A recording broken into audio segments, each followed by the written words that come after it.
Seeing that it is after 6:30, I would like to call the Town of Belgrade Board of Select Persons, March 15, 2022 meeting to order. We start the meeting with a pledge of allegiance.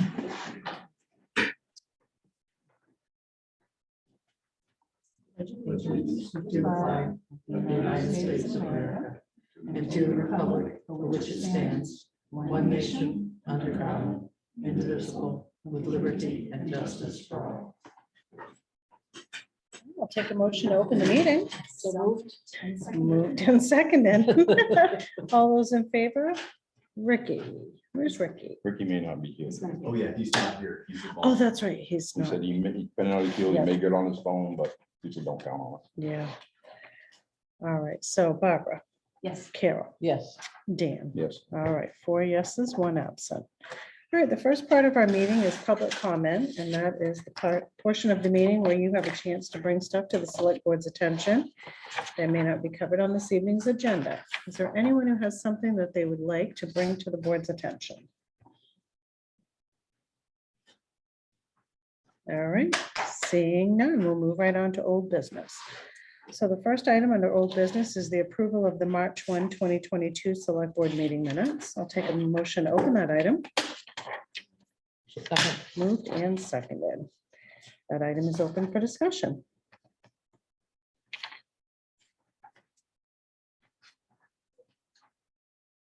Looks good to me. That's good. All right, if nobody has anything, I will make the motion that we approve the Board of Select Persons meeting minutes from March 1, 2022. Second. Moved and seconded. All those in favor, Barbara? Yes. Carol? Yes. Dan? Yes. 4 yeses, 1 absent. All right, next, moving right along, we have new business. First up is appointments. So is Jordan, is. okay, I She's see joining us Jordan on there the right Zoom now. Hi, Jordan. Hi, didn't how get is everyone? We didn't get the memo. You got to come right into the hot seat here. Yeah. All right, so first up is Jordan. Jordan, and tell me, how do I pronounce your last name? It's Zoretic. Zoretic. Did not want to mangle that. No, it's totally understandable. The Z is a thrower, so no worries. All right, so we have Jordan Zoretic, who would like to become part of the Board of Appeals. Jordan, can you fill us in a little bit on why you'd like to join this board? Absolutely. So I am a relatively new resident to Belgrade, actually moved in almost a year ago. My fiance bought the house on West Road a little before that, about 6 months prior to that. And I have a legal background. I'm currently an attorney at the appellate level. I work at the Board of Veterans Appeals. I represent veterans at the appellate level every day. So appeals and the appellate level in general of most legal processes I'm very familiar with. So I just thought it'd be a good fit, a good way to use my skills in my new community. So I'm very excited. We appreciate you being willing to step up. Yeah, no problem. Thank you. You'll hear me say a million times, it takes a lot of volunteers to run a town. So, does anybody have any questions for Jordan? No. Thank you for coming forward. No problem. Thank you guys for putting it in the report. So I knew it was an option. See, we love when that works. Now, I've got some questions on veteran stuff over at the state when we start talking about legislation and call her. Yeah, absolutely. He'd like your direct line. All right, so I will make a motion that we approve Jordan Zoretic to the Board of Appeals. Second. Moved and seconded. Is there any more questions for Jordan? Seeing none. Barbara? Yes. Carol? Yes. Dan? Yes. All right, 4 yeses and 1 absent.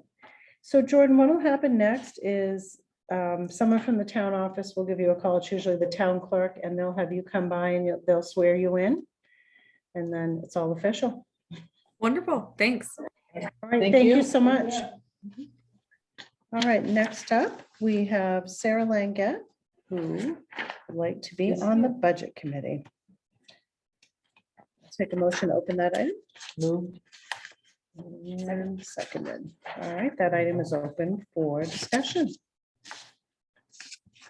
Sarah, you are like the girl of the hour. She's like, what else can I do? Well, I don't know. See, there's a little left over on the page. You know, she's got 1, 2, 3, 4, 5, 6, 7.5. She wants to have 8 pages. Like I said, the paperwork's a little overqualified. Oh.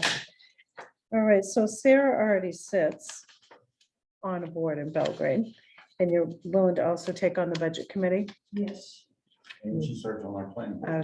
That's what I'm saying. Oh, She I thought serves that's on- meant the school board. Oh, well, yeah, she's running for that too. Yeah, you really are like the girl of the hour. Well, I'm part of the board. I'm not running for the board in March. Somebody else is. My Right. term is till next year in March. Okay. So, and that's going great. All those other boards, I'm going great, but I developed, I guess, a consciousness for understanding the budget, the town budget, how that runs. I think I have a lot to offer in that. So, and beyond that, in that particular budget board, we have elders in this community that I really would like to interface with and understand the vision of Belgrade and how it used to be in the younger times when they were here. And so there's a history, I guess, of money management for how to run the town that is there. Absolutely is. It's good wisdom. I guess at this point in my life, I would like to be engaged with and then also give to them what I have. I'm very good on managing spreadsheets and that stuff. I've seen that from you. So is this what happens when you're an empty nester? You just keep picking up? Well, you know, I was kind of overloaded when my nest was filled and I was taking care of my mom too, and now this one I have all this time. Yeah. So when you're home for, I guess, if you want to put it, I was home for 7 years to take care of my mom, and you want to start getting social again and, Yeah. you know, get your roots green again, so to speak, in the community. I don't think you're gonna have any time to be social. But, you know, but yeah, I'm getting those wheels greased up, and I really want to start here first before doing anything else out. Oh, so like, was she looking for that? I'm picking up what you're laying down, girl. Well, we appreciate you being willing to step up. That's an important committee, and we like to have a full board there because everybody brings different things to the table. So, and you are absolutely right. The folks that have been here for a long time. I mean, I'm constantly saying to Bruce, why did we do you remember this? Why did we do blah, blah, blah? Because there's a lot of time that passes. So does anybody have any other questions for Sarah? No. All right, seeing none, I'll make a motion that we approve Sarah Langette's application for the budget committee. I'll second. Moved and seconded. There's no more discussion. Barbara? Yes. Carol? Yes. Dan? Yes. All right, 4 yeses, 1 absent. Welcome aboard again. Thank you. Thank you. Thank you. You know the drill. Someone will Yeah. call. That's sworn in. Yeah. Again. Yes. All right, perfect. Thank you. All right, next up on the agenda, we have discussion and consideration of the skid steer RFP. Take a motion to open that item. So move.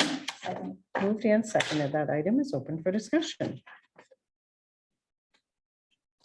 So the transfer station preemptively approved a recommendation for the board to put forth a request for proposals for the skid steer, but now we've been enlightened to the fact that the skid steer prices have increased. Do we know what the prices, like the amount that they've increased on the skid steers? Correct me if I'm wrong, Bruce, but, and Kenny is actually on the line here, so, but I think Kenny, is it 70,000? Is that the price that we're now looking at? Well, okay, can you hear me? Yes. Okay, good. So the original quote was on a Bobcat, and it was around 52,000. Bobcat took away all the municipal discounts, So it went up to 70,000, but that's not necessarily our only choice. But we still have several other manufacturers that are at this point right now, their pricing is much lower than that. For instance, a Kubota is around 50,000. We just don't know how long those prices are going to stay where they are because things have just been so fluid lately. Yeah, I spec'd out 2 trucks this week and within a day it went up $1,200. Yeah, I mean, we just don't know right now. No, it's too volatile and steel's too, the market is too Yep. fluid right now. I mean, looking at the prices right now today, oh, I think I lost you. Oh, looking at the prices right now today, we're fine with the 59,000. But like I said, we all know it can change tomorrow. We just don't know. That's why the transfer station committee, as you said, wanted to sort of preemptively get this ball rolling, assuming that the voters will approve that warrant article on Saturday. If that's the case, our intention would be to publish the RFP on Monday. I was gonna say on Yeah, Monday. as quickly as possible. Yeah. And just so you know, we based this RFP on the compactor container RFP, which was again another purchase of a piece of equipment. So this one is very similar in nature to that one. Is there any questions on this? No, I don't have a problem with the RFP. The skid steer over at the transfer station, I know we used to use it for a ton of stuff. What do we actually use it for now, other than just move bales around? Yeah. It's used for pushing the brush up, the demo wood, taking care of the bulky waste, packing that down, crushing up all the materials and pushing that down. It's used for quite a bit. I would use it every day of the week, along with a lot of other things, just various stuff around the transfer station. Bruce? Did you have your hand up? No, but would you want to weigh in? I mean, it's a piece of equipment that gets used a lot. It's seen its time. That's why it's still got some life left in it. So, we feel the facility Right. can use it instead of us leasing that piece of equipment every year that we're leasing just to load sand all along. So, and, I'm not, I don't care what brand it is. Everybody's steering away with John Deere. I don't know if John Deere will end up coming back cheaper, but everybody we talk to that's in the construction business says stay away from John Deere. So, but Kubota, everybody's talked up Kubota, and so right now Kubota so far is the cheapest. So. Now, and how do they stand up with, as far as your manufacturer's warranties on them? Are they consistent between the brands, or does one have a better warranty than others? Do you know that, Kenny? Yeah, they're fairly consistent across the board. Do you know about what that would be? Melanie, off the top of my head, I'm not sure. Usually they're a 2-year warranty. Because I want to take that into consideration too. Just the longer we can have something under the factory warranty, the better. So I got a frog in my throat here. Just for the heck of it, we probably ought to check with the state, and see if they have any buying options like they have on other stuff. We're checking that out too. But it's not gonna hurt to get proposals, but if there's some kind of a group buying thing through the state, we might be able to do a little better too. Sarah has a question. Can I weigh in? Absolutely. All right. The only question I would have in something like that is, do we have in the group somebody that can give maintenance to that piece of equipment? Now, that is something that we have to bring in, Outside. mechanic to contract for that. There is a contractor in town that does do that,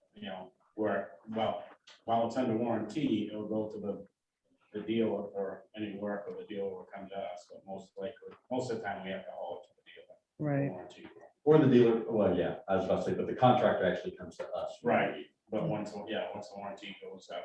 So that's above and beyond purchase. Yes, So yeah, we budget for maintenance for that each year. There's a good piece of equipment and will be less maintenance.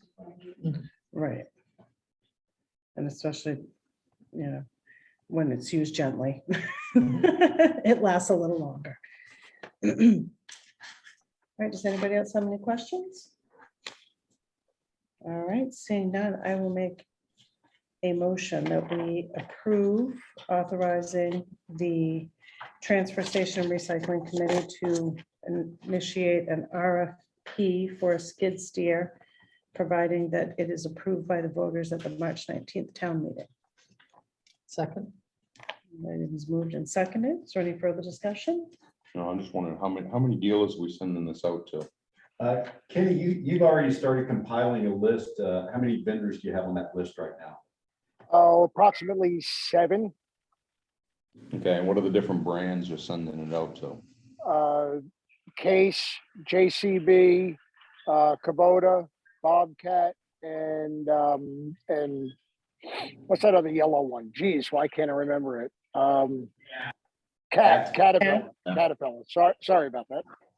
I think New Holland also makes one. New Holland.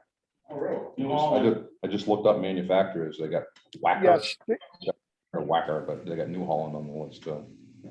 yeah, New Holland does make one. Big brands as you can. Everyone get for the best deal. Yeah. And then, so are we looking for, if it's more than 59,000, that the remainder would come from the capital reserve account? So Should I that's what also we're make thinking that at a this point. secondary portion? And I've got a problem with that because we put it out there to the voters, so there's gonna be no more $59,000. So, Well, and I think though, if you read, a careful reading of the warrant articles say that, what we're doing is we're spending up to $59,000 from the undesignated fund for the purchase. So, I think one way that you could read that is what we're really doing is authorizing the movement of money from the undesignated fund towards the purchase of this. still think you're splitting hairs, because somebody could say, all right, well, now you could spend up to $125,000 by moving money around. When you still, if you tell them, if the number's in there, I'm hoping that something comes back that's a good quality that's under that. Because I really don't want to spend more than we're telling the voters we think we're going to spend. Well, that would be our preference as well. I mean, obviously, that'd be the easiest, cleanest thing to do, and then preserve the solid waste capital reserve. Yeah. So, Guess we'll cross that bridge when we get well, I there. was just gonna say, so I think what I would like to do is just keep the motion as it is, and if we come back and the quotes are above what was approved by the voters, then we decide, Yeah, that'll be a separate yeah, discussion. that we can do that from that instead Yeah, of, But I don't want you guys to be unawares that that's a possibility. right. Go ahead, Ken. Yeah, okay. So in talking with a couple of these, with a couple of the different dealerships, they said that if the price shouldn't change throughout the month because the manufacturers give them a 30-day notice when they're going to change the prices. So the prices should hold until the end of March. And so for instance, if we're looking at a Kubota, they're around 49,000-50,000. So we should be fine. Should Oh, be. we just buying the tractor. We're not having to buy any more different attachments for it or anything else. We're just replacing the tractor. Just the machine itself, yes. And Well, and- it comes with a bucket. Now, one of the things that we did ask for is High flow hydraulics. Just- that way, Yeah, if that's- we want to add attachments to it later, it's already sort of set up for that. Okay. So, Because And we asked for that high flow option just as an option, not. As an option, yes. Based. well, the reason that's, what do we have for attachments for them right now? Forks and a bucket, that's it? We have Yeah. forks, bucket, plow, grapple. Okay. We don't have a broom though. No, No. in the past, we have rented a broom, Okay.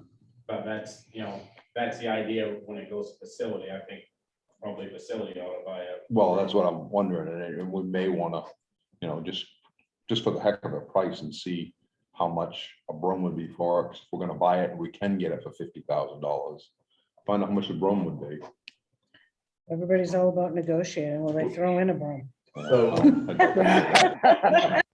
Yeah, but so Dan, are you suggesting that maybe we add that to the specs as an alternate bid?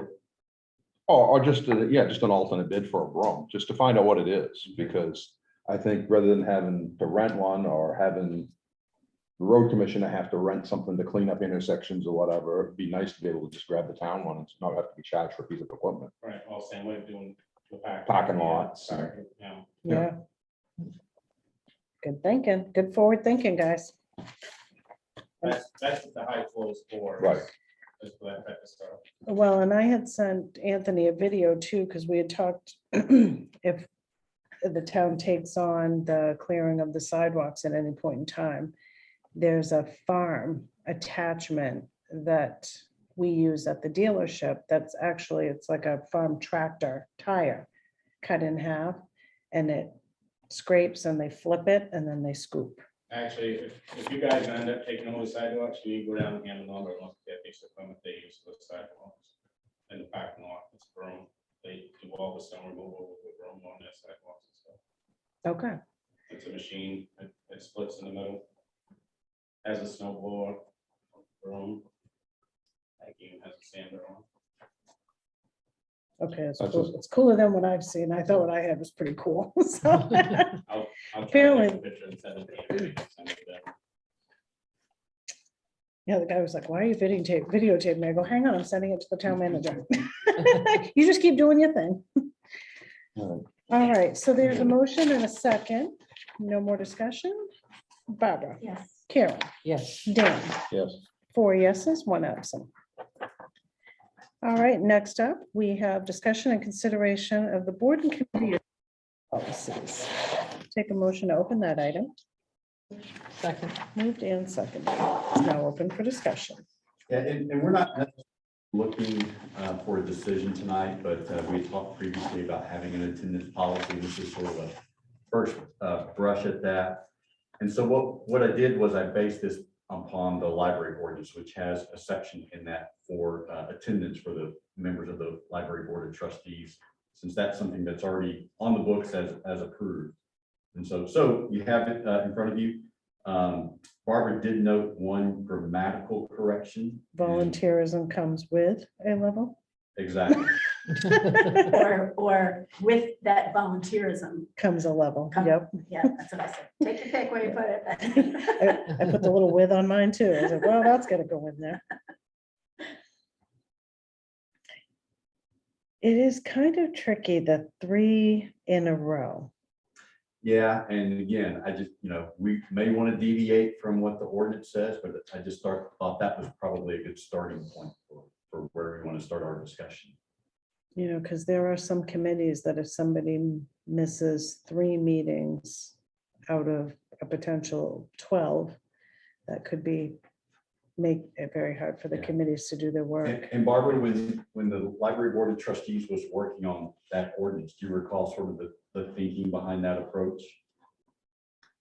I think it was that the continuity of missing 3 meetings in a row, that then it's very hard to catch up with that much absence. Sarah? That's the same policy that they have in the school board. You miss 3 meetings in a row, no.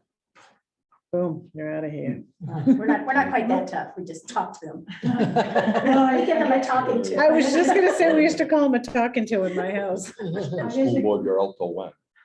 School board's an elected official, you can't be out. Well, it actually is part of the policies. If you miss 3 meetings in a row, you are in contempt, basically out. So then it would So come, that's legal, well, then I would, he's an elected official. It's part of the bylaws Yeah. of the school board. I'm not checking that at the state. I don't think you can do that if it's an elected position. But either way, that's nothing. to Well, me. their policies in the school board. Yeah, but they gotta go by state law, so. So I'm gonna check them out. I didn't realize actually, that. it may be part of the state law. as well. Yeah, that's why I'm The gonna double check statutes. that. Because I mean, So- that's like saying the same thing for us. You So know, the we're elected concept officials. is that if everybody knows this policy, the chairperson, once they know there's a second missing, you call the board member, say, what's going on, we haven't heard from you. And then the same thing, it puts pressure on the board member that if they're gonna be missing meetings, they call the chairperson, listen, I'm not gonna be there because of, but if, as I guess, as a clarification, I should say to Dan, that you can be off 3 times with An excuse. excuse, Mm. right? Yeah. If you Same can be thing, actually yeah. 6 times out with excuse. If you're just like, I don't like these If people, I you're don't want 3 to do times out anything. without nobody hearing from you, that's when this becomes an issue, I guess. Because then you essentially resigned your position without resigning. But you can say, either here nor there at this point, it's worth. So it'd be a good idea to look at the other committees. I mean, I know we're looking at the Lakes Committee bylaws, but are there other committees that have attendance policies that would need to be in sync with this? Not that I'm aware of. This library's tough. And I think, yeah, and I think this would sort of be our umbrella policy Right. for all the boards and committees. I think we did And that there's for the transfer consistency. station committee already. Well, we did that last year. Check your wife, I think. Okay. I guess something. What if I check with the committee chair? I can't remember. That's why he's like, Conversation, and I like to do phone a remember friend? it was three consecutive No absences without an excuse. Yeah. And then it would, then it would come in front of the board. And then the board would make a, decision after that. But I think we left it to the chair and the committee to make a recommendation to the board to what, we got 3, somebody that's absent 3 times and with no excuse, no contact, and we feel, we leave it to the board for their decision. well, and I wondered, Anthony and I talked a little bit briefly too, and I wonder if we almost want like an evaluation, like reevaluate our policies with boards and committees. The attendance thing has come forward. One of the things we talked about was if everybody who serves on a board or committee has to take some type of harassment training documented within the town, within so many days of them being on a committee. One of the other things that we haven't addressed is if somebody serves on a board or committee and is convicted of a crime. We don't have any sort of a policy that would prevent that person from sitting on a board or committee. And is that something that we would want to consider? We did have one, it was a number of years ago, and the person voluntarily resigned, but there was no way to have facilitated that if they hadn't done so. So we may want to look at like kind of an overall policy for the boards and committees and maybe just tweak some things that, could probably use tweaking. Same thing with select board. Select board, everybody has to have sexual harassment training. They're elected official. So it has to be done yearly. Yeah, and we've got to have some way of documentation, like I have my certification from O'Connor's that I But that had. my- doesn't work. I can't use mine from my job with the state. It has to be with the organization you're with. Oh, then we need to get on that, because MMA didn't have, they wanted us to purchase the DVD, was that it? So Like, they have don't they have a DVD and it's like, most computers don't even have DVD drives anymore. What are we gonna show them? I guess we could plug something into one of these screens or something. Well, you You can buy one, get a that's DVD, pretty you can good. load it from there on to the thumb drive. But Yeah. that's I mean, why Mary and a bunch of them went down to the fire department on Right, Sunday. well, we had talked about the Sunday thing, but I was kind of like, well, I just took harassment training, I have to take it yearly. It's recorded, so you guys can get to record it. Yeah, Okay, we have a recording of it. But yeah, I had to take it to the state. I take it to the fire department. I take it to my job, all separately. So I've done it 3 you're times. clearly this year. riffraff. Dan's gonna teach the course. Well, and I emailed you guys, I thought that there was a sexual harassment policy embedded within the employment guidelines, but there wasn't. And so I sent you guys a template from the MMA. So that's something I'd like to bring back before you next month for your consideration. Yeah, Yeah, we gotta get those things all straightened out. We do, need to get back to, Because I mean, even now, the one I just had to do with the state, now the state law has changed. I don't know if it's for everybody or not. We had to incorporate about a quarter of it was racial training. Sexual harassment. all right. That was that anyways. Okay, so we're not gonna do anything. We're not gonna act Yeah, on take- it, but take a we look will at that. add this in if we can kind of corral stuff, because we, Okay. I don't want it to get I'm too so far sorry. ahead. We probably are gonna want to put it on the whiteboard Yeah. to make sure we don't forget. So this is something, at least as it's written right here, with the grammatical correction, something that you guys seem to be comfortable with right now. Yeah.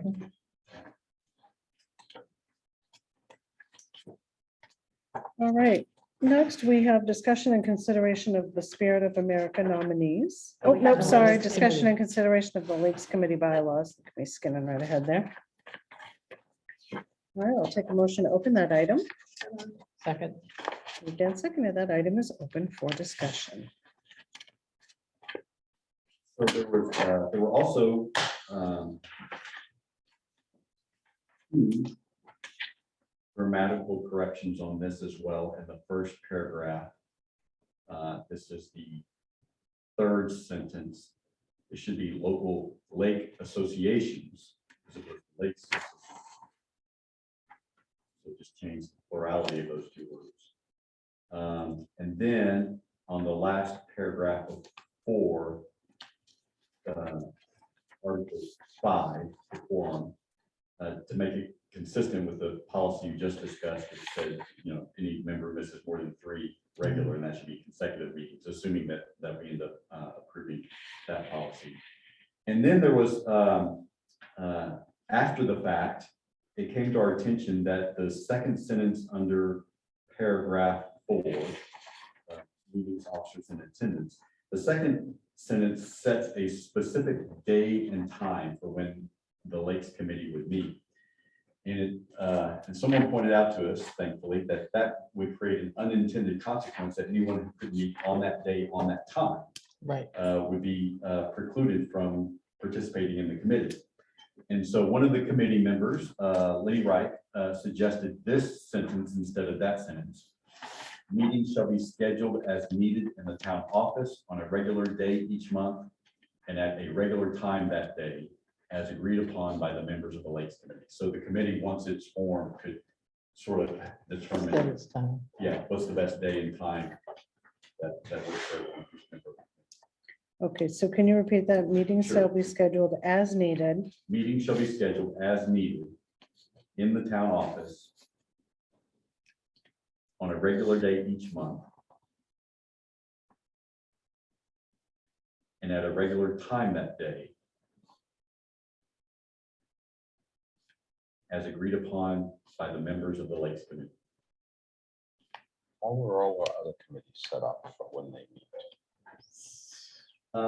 Typically, they do meet, just like the first and third Thursdays of the month in the case of the planning board. But the Lakes Committee meets on a more of an as-needed basis. So it won't necessarily meet each month. It only meets when there are topics that it feels it needs to discuss. So how's the general public gonna have access ahead of time to know when this is happening? Well, we post all the agendas on our website and on the calendar. How far ahead though? Because any of these committees and boards are public. Typically about a week ahead of time. Dan. And wasn't the idea that they would establish a regular day and time to meet Yes, on a monthly basis? yes. That would be at the convenience of the members, because if you're scheduled to meet at 3 o'clock on the first Wednesday of the month, at this point, everybody on the committee is retired, I think. That's right. But, you have somebody who's working, who wants to be on the committee, they might not be able to be there. And I think most of the other boards and committees meet in the evening. I don't know. Is there anything else that needs to happen? I mean, I know sometimes the planning board is meeting during the day to get out of their backlog, but on a regular basis, I No, don't not know. on a regular basis. Yeah. So, I gotta think about it. I don't like one committee being kind of set up different than all the other stuff. Well, and currently they are meeting on the first Wednesday of the month. So if we wanted just to say the first Wednesday of the month, then they could decide a time on Wednesday. Yeah, I mean, I would prefer that so that somebody knows that this is when it's gonna happen. Sure. And then maybe they can, after they meet a few times, they can come up with a set date, try to stick to that time.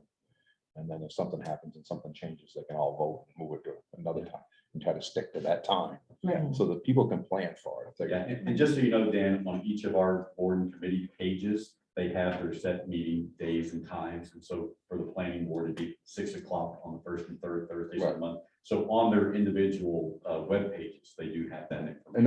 And I think that's helpful for people that want to attend. This, yeah, we may do it this time and we may do it that. I'm not crazy about that. And I also questioned in the next paragraph, where it says the committee shall meet at least once annually. I mean, if they're talking about having monthly meetings, do Well, we need to have that sentence that they have to meet at least once? well, again, so that sentence I read said meetings shall be scheduled as needed. So, so we met pretty regularly, but there have been a few months where we haven't, simply because there hasn't been anything to discuss in the, but. I mean, requiring a committee to meet once annually makes it seem like it's not very important. And in It's my not really, yeah, mind, it's not really a committee if they're meeting once. a year. right, and in my mind, the lakes issues are vital to the town. Well, I agree. I just think that was so that there was a requirement that they meet monthly if they didn't have an agenda to discuss. But they wanted to make sure that it met at least once a year. I think they'll be meeting a lot more than once a year, but they may not be meeting 12 times a year. What about 4 times? I don't know, just, I'd almost rather get rid of that altogether, I Yeah. don't think. And if they have a month where they're not gonna meet, you cancel it ahead of time. Well, it's similar to what we do with the communications committee is sometimes when we're between newsletters, if we've already covered everything, there isn't a reason to have another meeting and the chairperson will send out a message and saying, But You know, not put it on your site, we don't have cancel for anything- this month or whatever. right, we don't have anything else going on. Do we need to meet? And everybody kind of groups up. Bruce? I think most of the committees in town have to have that, and they meet at least once quarterly. That's the requirements. And most of the other committees I know of in town. So I think that's something that you're gonna have, if you're starting a committee, Have a minimum. it should have a minimum to meet at least once a quarter. that would be on the standard policy, the one that we were talking about earlier. Right, right, like, Meet a minimum once quarterly. Once the committee decides the date on the first Wednesday of the month. You just word it so that. If it's not needed, then you can cancel it, and that way people know. Yeah. that sounds good. Yeah. You know, and I would encourage them not to set a time for during the day. I understand they're all retired right now or able to do that, which would preclude someone who is lot of the working ones- from considering it. They're like, well, they Or always even- meet at or 3 even o'clock. somebody who lives out here, works all day, that wants to have some input. That's what I'm saying. You know, even to come I to think that day meeting, even though I understand that it works for the current group, but you're putting a bylaw in place looking forward. So I just think it limits input, and there should be a lot of input on lakes over the next 10 years. Because all the lakes in our watershed have new surveys, so there's a lot of work to be done. I wonder if we should just not vote on this time because they might want to confer about Sure, that'd be fine. the first Wednesday. But then also, if we want to make sure that the missing the 3 meetings, because we haven't really approved that in the overall policy, so maybe we should approve the overall policy first And and then have that be consistent. So, and what would be helpful to me on the overall policy is if you guys have particular topics that you want addressed in that policy. Just so that we can sort of work through those. what's the best way to get those Snacks. to? We'd like snacks at every meeting. Yeah, So, you know, like, I mean, meeting at least 4 times a year. You know, we may want to do something as far as, Dan just raised this issue, okay, well, how far in advance? And Maine law is very vague on when you have to do that. Right, from it, you had to post at least 72 hours in advance. If you failed to do that, you didn't have a meeting. It was illegally posted. So maybe that's something to consider is how far in advance do we want to post in order to give the public enough of a heads up that they're occurring. And would you also include harassment training? Yes, harassment training. Needs to be, I think every committee should go through that. Probably, I would say with the current times, it should be harassment and airborne, bloodborne, And what? airborne and bloodborne. Pathogens, Yeah. Oh, which was part of our training on Sunday. So do you think every committee will need that? You meet in a group, especially with today's, just gives people an idea, we are all educated on it in the last 2 years, but it's something that it will take any liability away from the town. That's the way I look at it. They're just gonna use DVD, video or computer program, whatever it is that we've got now. Right. Yeah, just contact your office. It's not gonna take much. well, if we're building a bylaw, should we say harassment training and other trainings as determined by the select board or the town moving forward? So we're not limiting it Yeah. to one, we're Yeah. saying, Yeah. if we decide that this is a training everyone should have, each bylaw has that written into it. Yeah. However you word that. Yeah, that's Yeah. fine. Or each bylaw each committee has a blanket statement that says, Yeah, must abide by. Yeah. must have The- training and by, but, yeah, Well, or just, just abide by the overall committee. regulations and Here it's called rules. attendance policy, but, rules and committee rules and regs or whatever. Yeah,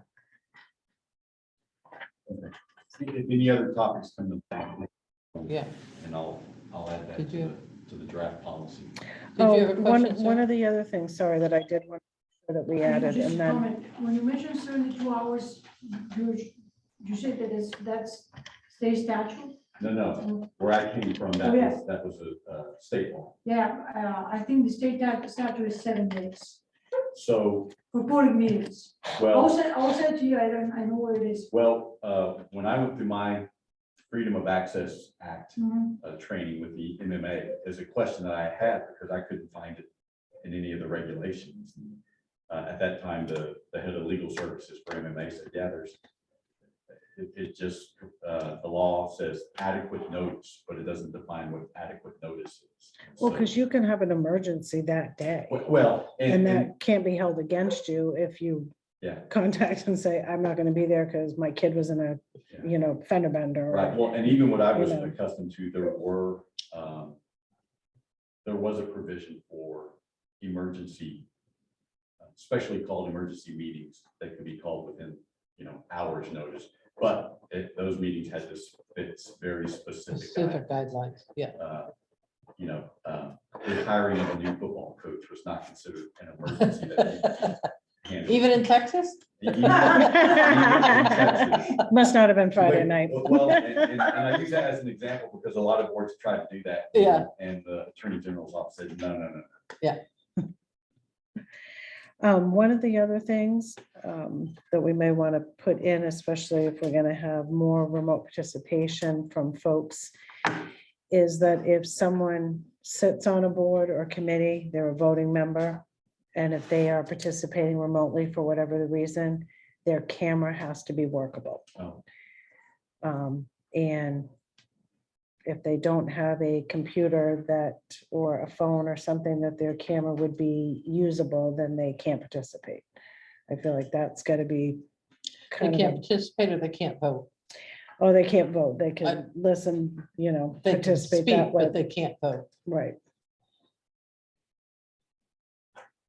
So, I think that may be in state law, because I know when we're doing Zoom meetings with the state, a lot of times I'll be talking to people, other constituents with my email and stuff while I'm listening to testimony or whatever, and then we get that ready to go. The clerk will say, camera's on and mic on, so you can't vote without it. Right. Well, and that's, and I think because we're gonna end up with some more remote participation, if we're revamping our policies, let's Right. get them all right up to date.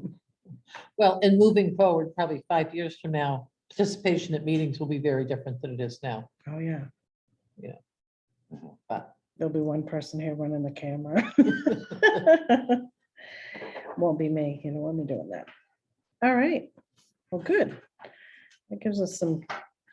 So we've had a discussion on the Lakes Committee bylaws for consideration. We don't need to act on that this evening, so we'll just keep that one as just discussion. So moving on to the discussion and consideration of the Spirit of America nominees.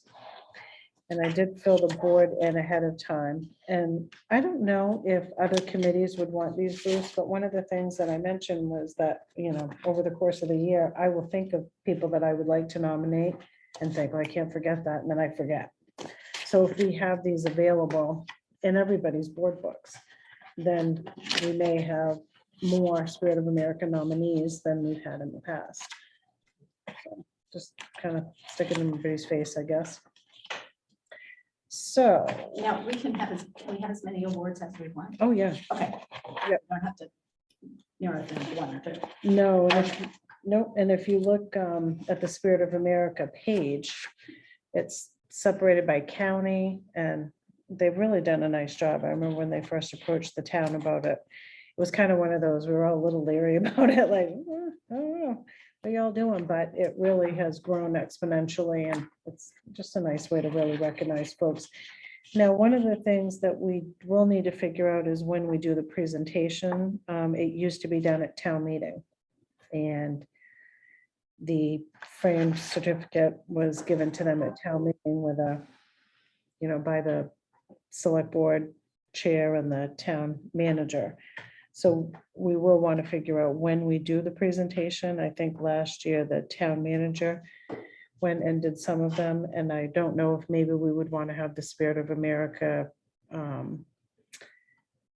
awardees come to a board meeting. Yeah, I And mean, it do should the be presented by presentation by the there. chair, and then if the I rest of think the that's board's a good there. idea. Well, what about, we could do it maybe during one of our Thursday evening concerts at the Village Green, there'd be a crowd of people there as well. Yeah, If you can get them down there, yeah. what about Memorial Day service? There are quite a few people there that, when they do the public, Does that take away from the? I don't know, I'm Well, just, it's I'm not- trying to think Praise when of the they're. It also depends on when you send these all in, because it also gets a little complicated, because I get these Spirit of America awards. They send them in, and then I end up with them at the state, and the state does a legislative award, saying you were nominated, congratulations for being nominated. So these people could get this award from the state before they get something else. I'm not sure if what the Spirit of America, it's not something, not a different. So what we did last year is we actually went to a trophy shop in Augusta and had little plaques made. So it's not something that they sort of gift us here, give this to your winners. It's something we got to come up with. right, because what we Okay, did. so that's what happens, why the state gets them, because this is one, I've already got one from Belgrade. I have no idea who nominated this For person. or, Spirit you of know. America? Yeah. Yeah, it's for Diane Burgoyne, I can't pronounce her name. But that's, I just had Patty send me a picture of it because I meant to bring the name, Diane Bork. so. Wasn't she the Friends of the Library? She was the treasurer of the Friends of the Library. for a Okay, long so time. somebody put one in for her, it didn't go I through thought the she town. got it. Well, and I think that's what Yeah, this she- is. So it She did last says year from Yeah. us. that this Yeah. person was a recipient of a Spirit of America Yeah, Foundation so you award. end up with these things too, so. Because I'm over here like, well, I didn't get one of those. You know, it's just, Well, I got one, but it was like the Foiled. next year after the town did it. Yeah. Yeah, she- see, and I It I was okay, just, so big that must delay. be how those Yeah, work. 'cause then, I I'm new didn't to get- these things. So I the didn't town get does it that thing first at and then all. it goes to. Must be. Liz. Yeah, oh, see, I would have gone. Oh, but I've got, so what we had, the one that I have, what we did, and I think this is what we did, if it wasn't last year, it was the year before. And we framed the cover of the town report along with their Spirit of America, so that, Yeah, I remember when This is the we year. used to do Yep. that, or other awards, we used to do that. yeah. And that's kind of nice, because it gives you a little, like, kind of visual reminder and frame that. Mhm. But do we have in here the paperwork on what each one was nominated for? Yeah, in your right, packet. yeah, in the packet. Hold on, I skimmed too far ahead. I was like, okay, I had attendance. Right here. Okay, so the first nomination is for Mary Lou and Alan Butterfield. It is for their leadership of and work for the Belgrade Rome Special Needs Food Pantry. So the first Spirit of America nomination form is for Mary Lou will be retiring from the food pantry after 17 years of service, of which many of the years of service she also served as the board's chairperson. Although Alan was not an official member of the board, he provided continual support to keep the pantry operating efficiently. So I will take a motion to approve that Spirit of America award. Second, Dan seconded. So any further discussion on that one? Seeing none. Barbara, Yes. Carol, yes. Dan, Yes, all right, 4 yeses, 1 absent. Next Spirit of America Foundation Award nominee is Judy Hollowell. Nomination was made by Donna Wadley. I feel that Judy has a heart of gold for doing for other people. She is always doing up baskets for Thanksgiving for people in need. She, I believe, donates her crew for the cemetery, graves, etc. She has a student graduation scholarship. She gives away fun town tickets to the winner in a drawing. She is always doing for others, never expecting anything in return. And yeah, obviously, their contributions to the Plan 5 expansion of the cemetery cannot be understated. Yeah. well, that they typically, when it was going on, they did a lot of stuff with the Dempsey Challenge too. Yeah, they did. So that might not be noted on that thing when they start talking about it. All right. I make a motion that we approve Judy Hollowell for a Spirit of America award. Second, Moved and seconded. There's no further discussion. Barbara, Yes. Carol, yes. Dan. Yes, All right, 4 yeses, 1 absent. All right, the third nominee for Spirit of America Award is Becky Seal. Nomination was made by Gail, how do I pronounce Gail's last name? Barica. Barica. All right, Becky has continually provided countless hours of volunteer work to her community. She is the first to help neighbors, friends, and those needing assistance through Neighbors Helping Neighbors and genuine helpfulness. Becky spent years in service to the RSU 18 school board. Becky has been involved in countless community projects through the years through local organizations such as churches and programs helping senior citizens. I will make a motion that we approve Becky Seal for Spirit of America Foundation Award. Second, Moved and seconded. There's no further discussion. Dan, yes. Carol, yes. Barbara. Yes. Four I'm confused with yeses. that time. I know, I was like, I'm gonna mix it up a little bit. All right, and the last Spirit of America Foundation Award nominee is Mary Vogel. And Mary goes above and beyond for the board and for the town always. Her institutional knowledge has saved us more than once, and we are thankful that she not only works for us, but too. She has volunteered for numerous things for as long as I've known her, from Girl Scouts to the comprehensive plan committees to now co-chairing the senior resource committee. We value Mary and we want her to always know that. So I will make a motion that we approve Mary Vogel for Spirit of America Award. Second, Moved and seconded. Is there any further discussion? Seeing none. Dan. Yes, Carol. yes. Barbara. Yes. All right, 4 yeses, 1 absent. another one you might want to consider. Gary Smollett, since he's been on boards. Put his name on that because that's why those are there. But we missed it for this year because the deadline was March 2nd, Yes, but we correct? can start collecting for We can. 2023. Yeah. So see, look at that, worked already. All right, next on the agenda is the town warrant. Yeah, do you have it over there, Anthony? So as you do the honors. It's warrant number 30 in the amount of $59,439.32. All right, I'll take a motion to open that item. Second, Moved and seconded, that item is open for discussion. Well, you had already answered my questions in your email, Anthony. That so I was was- the Yeah. plan. that's good, that's helpful. Did anybody have anything that Anthony didn't catch? That we might be like, what? Now, the fuel surcharge, is that coming before us at our next meeting? The question of whether or not that could be. Travis Warren did bring that into me just the other day, and what he's proposing is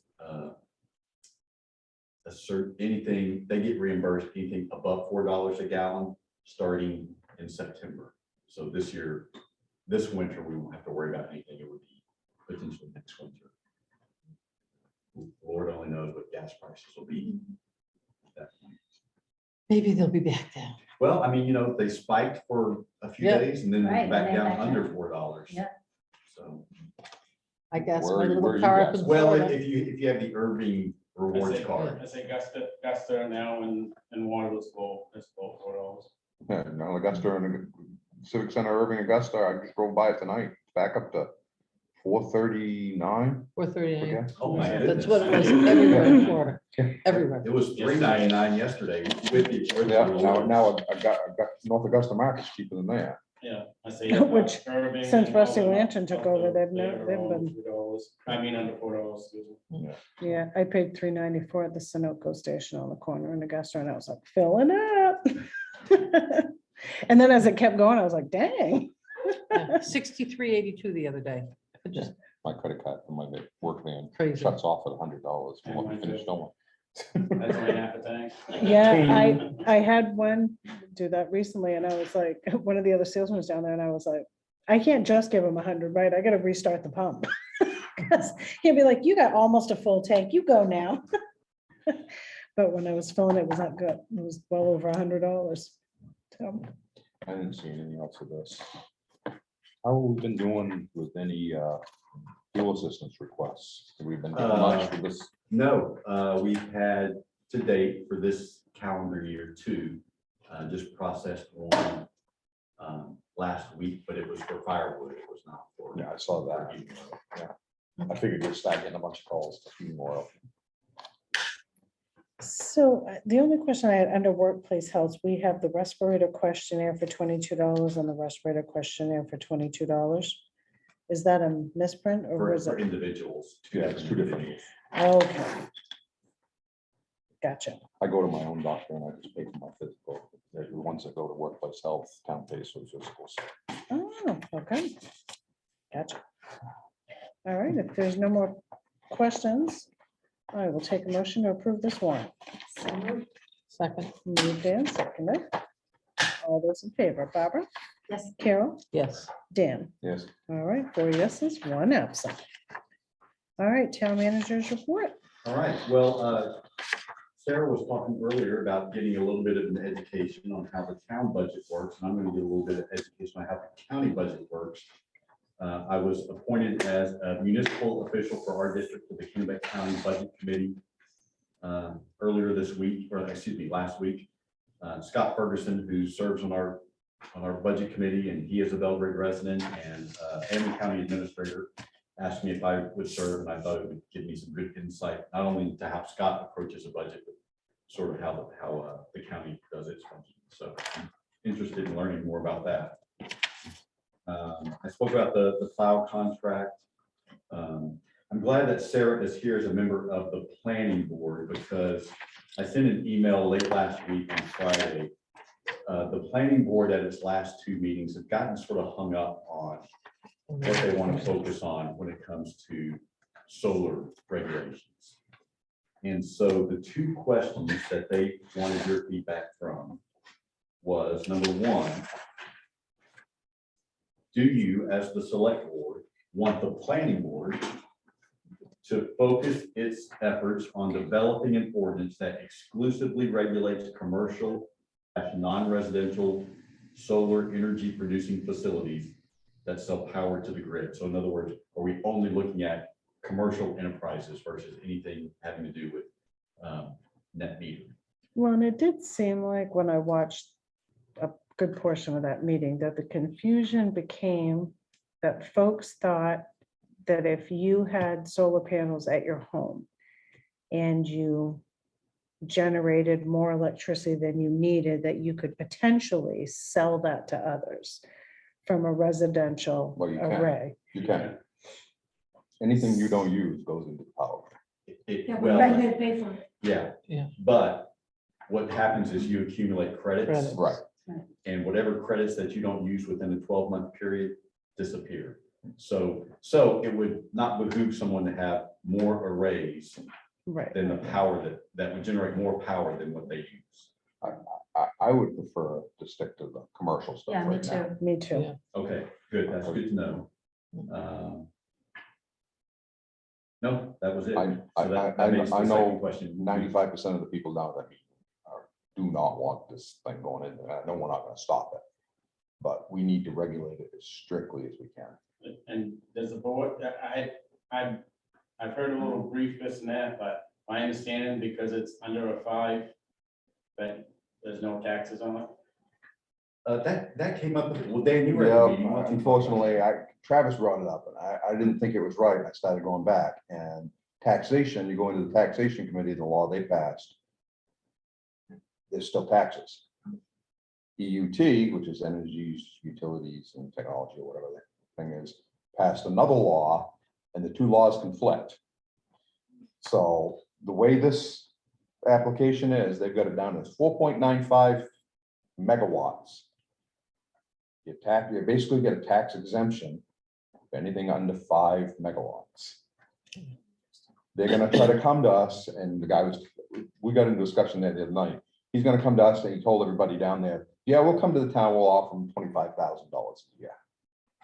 Negotiate. And it's like, yeah, no, that's not gonna work. So I've got people in the state trying to figure out what towns can do to get some of their tax money back. Because you're losing a lot We're of gonna, tax money. you're gonna lose a lot of tax money on a $15 or $16 million project. Guys, kind of Right. estimating ballpark. I mean, even if it went as a subdivision instead of this, you'd make twice, About 3 or 4 times that.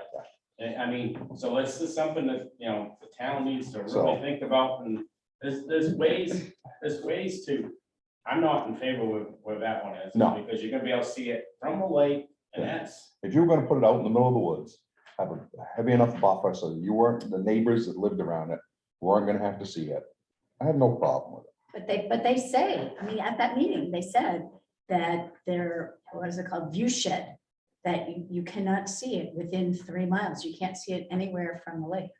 That's what Yeah. you heard it. That's what they said. Yeah, that doesn't And work. it's actually that view sheds model is in the report. So I kept meaning to come down and forgot to take a look at it. yeah. See, my biggest thing is I'm dead against Boca. The only way that this world gets clean is by trees, grass, plants. Now we're gonna allow a company to come in here, harvest up strip at least 40 acres. My understanding it's up to probably 70 to 80 acres. Strip it clean, okay? Now you're taking 70, 80 acres, now you're putting a big fence around it. So now you're restricting all animal life No, going through there's it. gonna be a gap at the bottom, 6 inches, 6-inch gap, so critters can get through. Little critters, but your big critters ain't gonna get through. You can go around big places that have chain link fence, you can see where, deer and stuff you kill. But just the same, you're taking all that green, you're taking all that right out. And, this is supposed to be for green energy, well, how that very green, and you're taking what the stuff that cleans our air away from it. And it'll never be it's not like having somebody come in and harvest your trees and have them grow back. There'll never be a tree there ever again. And that's something that this town really seriously needs to think about. There's a lot of other towns that it's not, I don't know what Reedfield has for a policy, but I know Reedfield, one of my friends, had his land all sold and couldn't do it because it was gonna harvest too many trees and, too many acres of trees to put the solar panels in. And they, it's too bad, but we can't do it. That's the way I think it should be in this.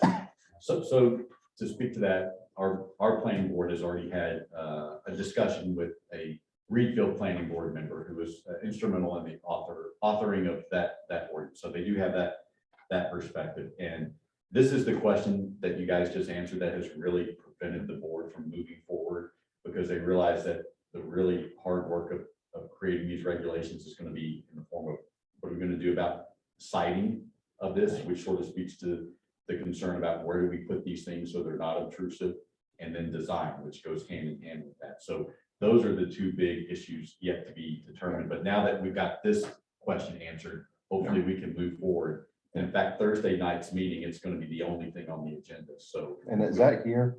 here in this room, yes, and it is, we do it on Zoom too. So as Melanie mentioned. What about decommissioning? I assume we have strict decommissioning. Yeah, so the board has already discussed decommissioning. Okay. And essentially, what they are requiring is that once that infrastructure outlives its useful life, everything comes out. So the state standard is. Anything down so many inches? Yeah, I think it's like 18 to 24 inches. Anything below that you can leave in. And our planning board said, no, we want everything. It should be put back to the condition it was in before they started. And there will be an engineering study every 3 years to update what those decommissioning costs are. So that the financial instruments are already in hand. So they're going to have to Those post costs. bond or post X amount of money for the decommissioning. Yes. Sometimes they don't. Well, the state law, they have to actually post a bond. Yeah. According to state law. And I think every so many years it has to be updated. And if they have to post more, that post more. Yeah. Has to be estimated. And I want to say, Dan, at least the templates that we've looked at, that time span has been 5 years, and the board has already said they want that to be 3 years, just because Yeah. these developments have a tendency to change ownership Well, and fairly frequently. And there should be a cost of living or something in there. So you figure out what the cost is last year to what it would be this year. That decommissioning, if you're gonna wait 3 years to do it and something happens. But that cost is. I think it's escalated. The cost is actually that they have to, the financial instruments have to cover 125% of the cost, something like that. Okay, so that was my, that you make sure it's. Right. Am I misstating anything, Sarah? No, you are on it. Because that way, by that that 3 year comes around, you're back down to 100%. Right, You so go then you have, 103, okay. 120% or whatever. Bruce? Is it being publicized at the planning board meetings that they're discussing the solar stuff, or is it? So we're posting all the agendas. In fact, I told the Seven Lakes Alliance, I told the Burton Road Association, if you have topics, issues that you'd like to see addressed in the proposal, you need to get involved now. Yeah. Not once the proposal is done, but now as it's being written. And So so that's meeting 6 on Thursday. 6 o'clock on Thursday. So we're trying to encourage people, if you have an interest in this, you need to get engaged now. Don't wait until we've got to finish. the So written I've been product. waiting for is find out when these, So So- I may come over on Thursday too. And so what they're doing, Bruce, is the first hour of each meeting, they're dedicating to work on these regulations. what, And then 6 and then they take up applications after that. This Thursday, there are no applications, so they'll go as 6 long as they p.m. want. 6 p.m.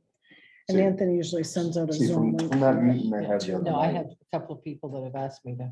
yeah, let from them that meeting they had the other night, what concerns me is still the view, even though they've done that study. Because they're basing it on what's there existing around the place right now. And like Travis and his family were talking about Burton Woods Road. What happens if houses get built on the other side of that Burton Woods Road? Because they were talking about clearing the land all the way to that road. Now you have no buffer. And the planning board can write this out. And what I'd like to see in it, I'll tell you, if I can't get enough of it in it, when it comes that time to this, for this ordinance to go to vote, if I can't find enough restrictions that everyone is willing to go along with, we may come up with another ordinance and have 2 of them go to vote. So I'll petition it. I'd like to see a 200-foot wooded buffer around this. I'd like to see it set up so that no matter what season it is, it obscures at least 80% of the equipment. That way, no matter who builds around it, they're gonna have a 200-foot wooded buffer. And you might, in the winter, and all the leaves are gone, you just got some evergreens, and then you might see a little bit of it, but you're not gonna have that thing sticking in your face. and same with power lines. Yeah, power lines, they should make them, they should go in at an angle so that they're not just isn't a swath, a 200-foot swath cut in. you know, I have a real concern of what it's going to be from the far side of the lake. Because you know it's going to be following the sun. So if you're in the village looking back, I don't know where yeah, they they keep measured that, saying you're 3 not gonna miles. see it, but Right. you're gonna see it from somewhere. I can't imagine with, and with it catching the sun reflecting and people come here for what we have, not Right. They, for what they they've are, I mean, left. they had answers to all this. They said there was no reflection because of the type of, Yeah, they use a low reflective yeah. Right. glass, but It's- it you're still gonna, absorbs you may not get It that absorbs flash, rather but you're than- gonna. They don't you're want it gonna to see reflect the sun. But, losing but energy. if it helps you guys feeling better, and again, this is something the planning board's already considered or discussed cursorily at this point, is having a view shed analysis required as part of the permitting, process. So, Yeah. so they are thinking about. We wanna make it as restrictive as possible. And especially when we get into places like that, because they were talking about, you know, the water runoff, the people that live down below there on the lake right now. They said the water runs right down Barton Woods Road and ends up in their yards. Right. Well, now what happens is you clear all that land. Clear all the trees. You're gonna The have. trees can't absorb this water, so it goes down into the ground and goes underground, and it's still, guess where it's going? Even more of it's heading down towards the lake. And the other thing that you guys as a board needs to take into consideration, salt mediation. You take them trees away, what's gonna happen to that salt mediation? It's gonna climb north. I'm just saying, it's something that you guys as a board need to really seriously think about this. It's not because that property abuts our issue with the salt mediation. You start taking them trees out and you start letting the water run in different ways. You look, see how far that's. That's up the other side of this Pinkham's Cove, right? Yeah, yeah, you see how far that salt mediation, this is something as a board and as the planning board and then, you know, as this town. It's something you guys really, really seriously need to think about. And one other thing I will mention, and this is something that the Lakes Committee sort of petitioned the planning board to consider, is hiring a third-party engineer to assess applications at the expense of the applicant. Of the developer. The other thing I was wondering if the town could do, because you know, if this goes in, the town should be collecting a bunch of taxes. They're not gonna let us because the state has passed this law. What happens if we write it into the ordinance that any solar farm must be 5.1 megawatts for a commercial, has to meter exceed 5.1 megawatts. Oh, actually, I like that. Because then it's passed where the tax exemption is, at 4.9, won't cut it anymore. That's a Phil Socher question. It's an intriguing question, so I'll email Phil tomorrow. Yeah. Yeah. I think that's not a bad There's lot idea. more Regulations once you go to the. Once you get up to a bigger one, it's considerable more.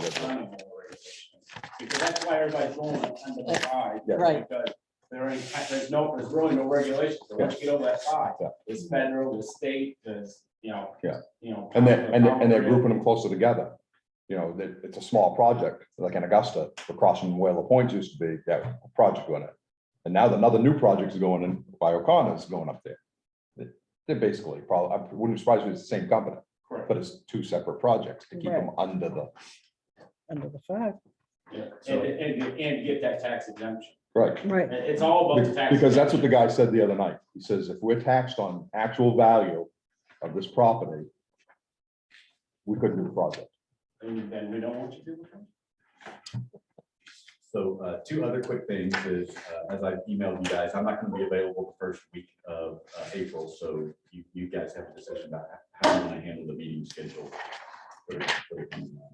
Well, in that one, I mean, I'll weigh in, even though it may not be a moot point, but it's usually the first one after town meeting. We keep a light agenda anyway, Mhm. because if somebody new is on the board, oh, except Barbara. Well, actually, you both got slammed your first meeting, so am I kidding?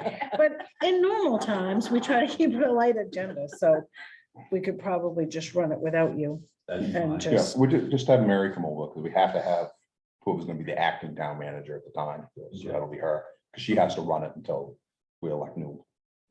chair and Because vice we chair. want to approve the warrant as a minimum. Right. Yeah, so I mean, it's not gonna hurt to have them, I mean, it shouldn't be anything major. just No, have and then Mary we come over. usually just go over what happened at town, Okay. what the votes were and.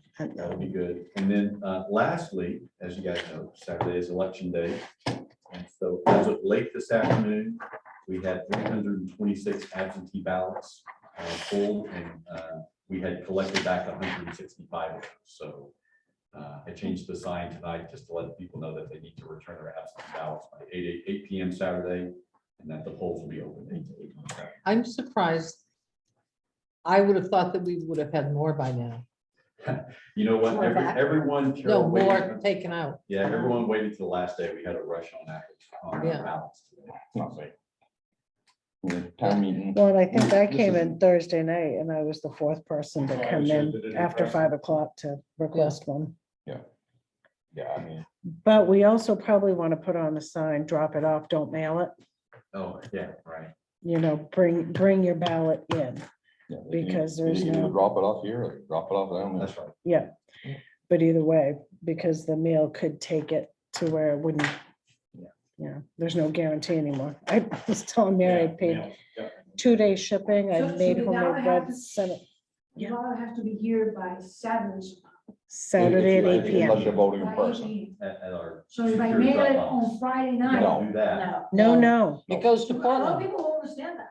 I People know. think that as long as they stamp it No. by Friday, No. it counts. All of our messaging has been bring it here by 8 PM on Saturday or bring it to the Center for All Seasons on Saturday. So you're gonna have somebody here until 8 PM on Saturday? So what happens is I'm down there at the Center for All Seasons. I come up here like at 7:50, wait until 8 PM. And as soon as 8 PM hits, I empty the box and lock it back up. And then take the ballots back down to the center. Yeah, that's what I'm saying is we just want to make sure that we put out like, I'm wondering, I'm gonna be curious. Yeah, as so- to how so many- we got- how many Hand people are carry, gonna don't comments mail. when they come in and vote Yeah, down and there. that box has a lock on it, so you can't put anything in there. right. All I know is I've heard a lot of complaints because there's no counting. I've heard a few too. So I said, I wonder how bad it's gonna be down there during voting. on I've had Saturday. people call and No, say, it's supposed to be rainy on Saturday, so that may impact. That means you'll have more people. I went to Rome's. and we the ones will that were remind them Rome's that's why we're down there. doing it at the town. How come we're at doing this South Hill here? How come we're Seasons, not doing because it the over rainy year that in we in did Rome? here, Oh, Was it just for the head of we their had space? people. That's what it was outside in the advertised for. rain Last year, they went down here to school and did it, and spread all the chairs out. This year, they went down to the other town school and did it, and all the chairs were lined right against each other. Everyone walked in and went, why are we here? Did you stay the whole time? No, I just went down and presented the two. It was a they had a 4-hour Yeah. town meeting. Do you know how all the voting went? They passed everything.